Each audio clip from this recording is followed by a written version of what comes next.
Hi friends, Andrew Carruthers here, Education Director for Sam Villa. One of the big trends we're seeing right now is baby fringe and micro fringe. So we're gonna give you a little tutorial on how to achieve it quickly and easily and really have success, because it's a bit challenging. First things first, we really need to make sure that we set up the fringe for the haircut, and that's through the blow dry. So we're going to use just a little bit of water. Water, a lot of times, is our best friend. We're just gonna mist that through with the continuous mist bottle. We're gonna use the handle comb to distribute that through, because we want to break those little bonds back down so that as we blow dry, we can get control over any types of growth patterns here in the fringe. Then we're gonna grab our light professional ionic blow dryer.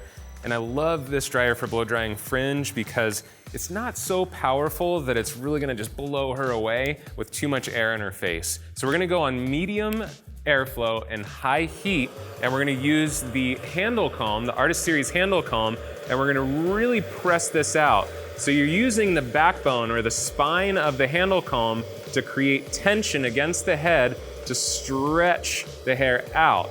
Especially when you're working with these micro fringe, if you don't get this thing pressed out really perfectly, it's gonna turn into a broomstick and it's not gonna be pretty.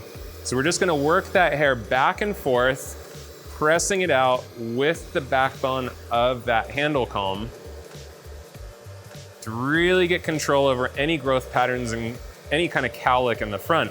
This is an awesome thing to teach guests in the salon too, especially those girls that come in and they're like, you know, I'd love a fringe, but I really can't have one because I have a hard time with my growth pattern. As long as they're willing to put a little bit of time in with their blow dry, anyone can really have a fringe. They just need to know this technique to press it out really super smooth. So you're following right behind that comb with the nozzle, and again, since it's on low airflow, high heat, we can really polish this out nicely. And the nice thing is, even on high heat, you can see it's not so hot that it's gonna burn the skin. So you can be really, really close to the head with it. Cool, and that's great. That's right exactly where we want things to be. Now, to set this up, we want to give ourselves a bit of a guide. So we're going to take a couple of our dry cutting clips, and the great thing with the dry cutting clips is they have this urethane band within it, and that urethane band will hold onto the hair really, really tightly, but it's not going to leave a crease. And we're going to take just a nice little horizontal section across the fringe area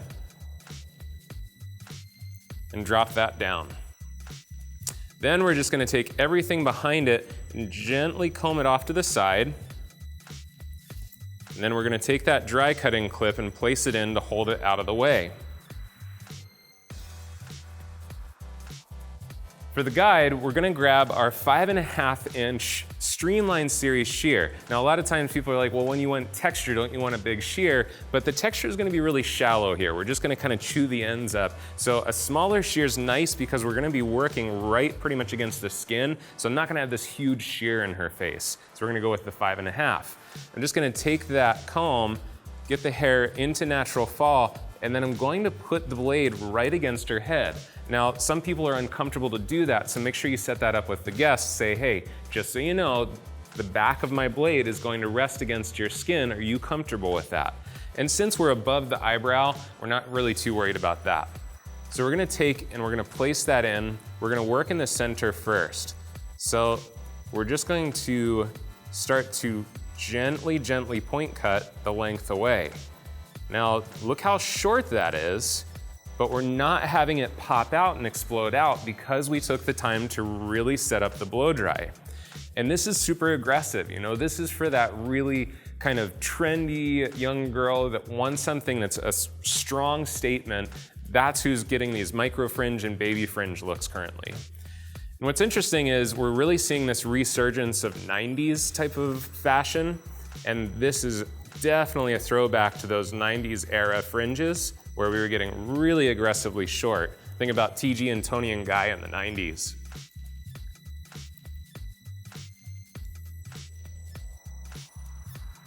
Don't blow on your client's face because you get in a lot of trouble for that. Don't ask me how I know. And then we're gonna continue out from the center. So you can see why it's important to start in the center. It helps me to get a balance side to side as you're working. It gives me something to look for as we work side to side. All right, so that sets up the guide. So we take that clip out and we comb this down. So with the guide set, now we want to layer through the fringe, because a lot of times what we do is we bring everything down to natural fall, we cut it at natural fall, and that makes things really heavy. And we don't want this to be heavy. We want it to be light and soft and highly textured. So instead of bringing it all down the natural fall, then using a lot of texturizing techniques to remove that weight, let's remove the weight through the technique of layering. So now we're going to take vertical sections, and we want to be really careful to take those vertical sections in relationship to how the hair falls. So really look at the natural fall of the hair. We're going to pick up that vertical section, and we are going to elevate that now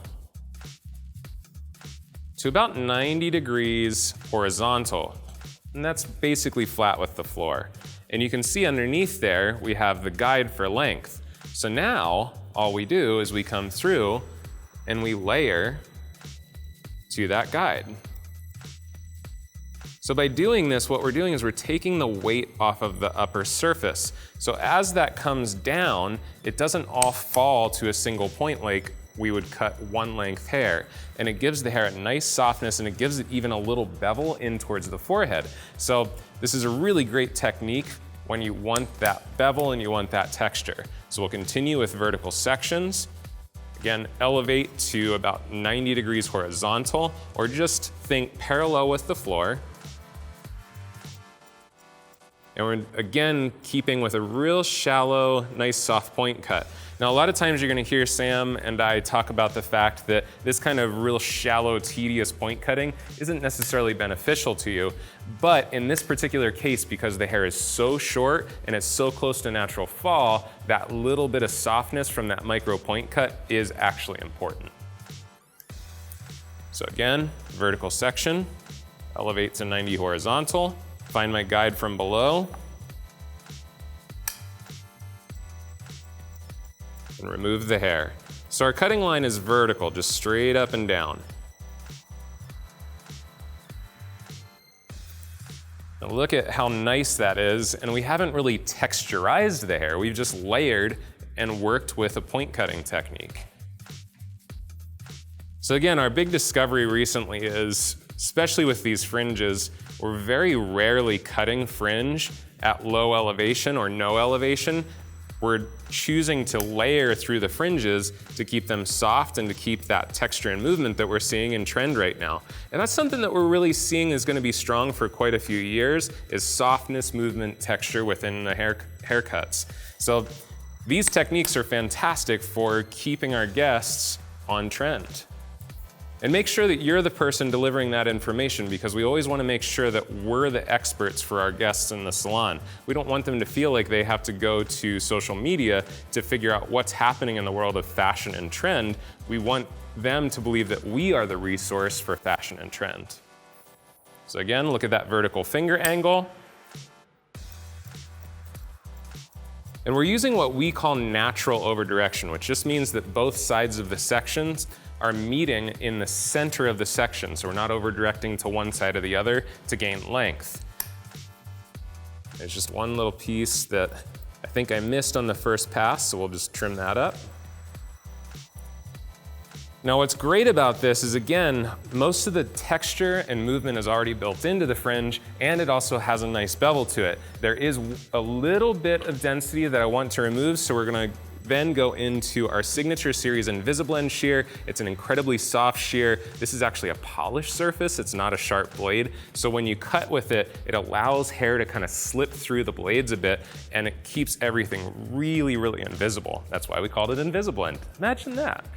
So we're gonna come in and just use the tips of the Invisablend to come through and just gently remove a little bit of weight off of the very, very tips of the hair, because we're really seeing these things be very, very light, very soft, very chewed.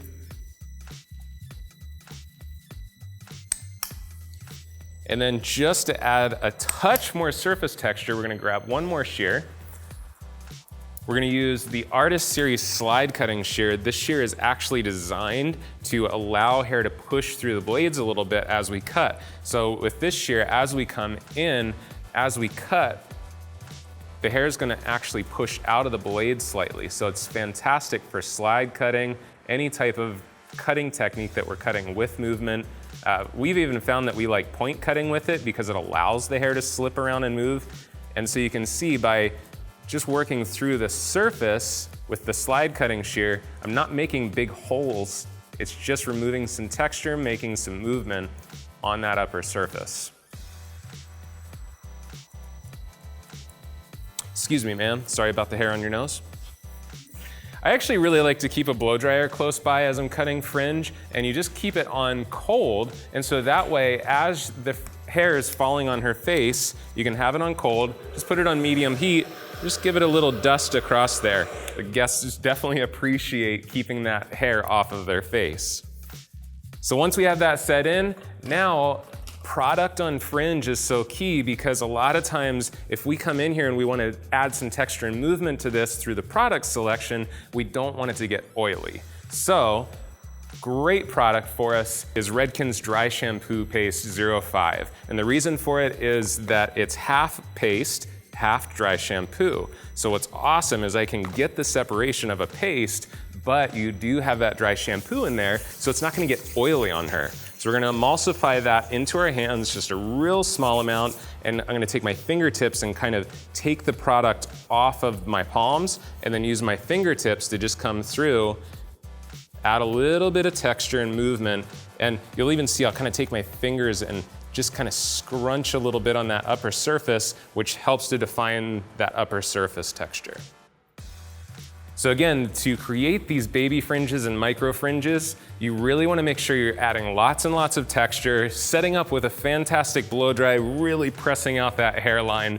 And remember, if you want softness, if you want movement, stop texturizing and texturizing and texturizing and use the technique of layering to help you get the movement that you want from the very beginning. Thanks so much for watching. Hope you got something you can use behind the chair. I'm Andrew Carruthers, Education Director for Sam Villa.